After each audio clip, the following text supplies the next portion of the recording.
नमस्कार दोस्तों, आपका हमारे YouTube चैनल पर स्वागत है। आज हम जानेंगे कि भारत नाम की उत्पत्ति कैसे हुई। हम सभी इस पावन भूमि को भारत कहते हैं, लेकिन क्या आपने कभी सोचा है इस देश का नाम भारत कैसे पड़ा?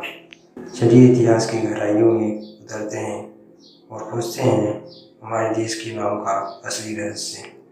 भारत शब्द की जड़ें हमारी प्राचीन वैदिक संस्कृति और पुराणों में छिपी है।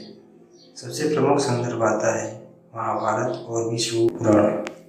महाभारत में उल्लेख मिलता है एक महान चक्रवर्ती सम्राट राजा भरत ऋषभदेव के पुत्र थे और उन्होंने अपने पराक्रम, न्यायप्रियता और धर्म के मार्ग पर चलने के कारण संपूर्ण भूमंडल पर शासन किया। विष्णु पुराण कहता है समुद्र के उत्तर और हिमालय के दक्षिण में जो देश स्थित है उसे भारत कहते हैं, क्योंकि वहाँ भरत वंश के लोग रहते हैं।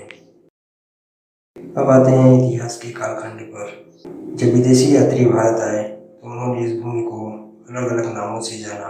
फारसी और यूनानी यात्रियों ने सिंधु नदी को देखा और उसे इंडस कहा, और फिर यूनानियों ने उसे अपनी भाषा में इंडोस कहा, जो बाद में इंडिया बना। इस प्रकार भारत का एक नाम इंडिया भी पड़ गया, जो कि सिंधु नदी के नाम पर आधारित है।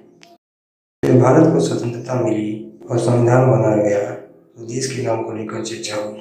अंततः संविधान में लिखा गया भारत और इंडिया दोनों ही नाम वैधानिक रूप से मान्य हैं, परंतु भारत शब्द हमारी संस्कृति, परंपरा और आत्मा से जुड़ा है।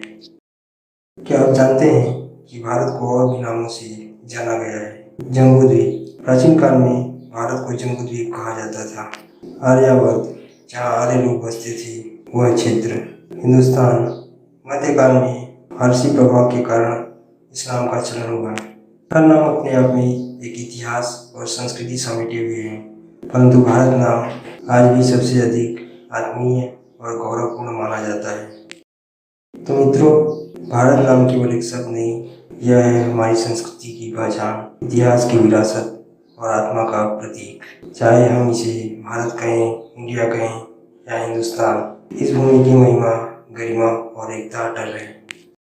अगर आपको यह जानकारी रोचक लगी हो तो वीडियो को लाइक करें और शेयर करें।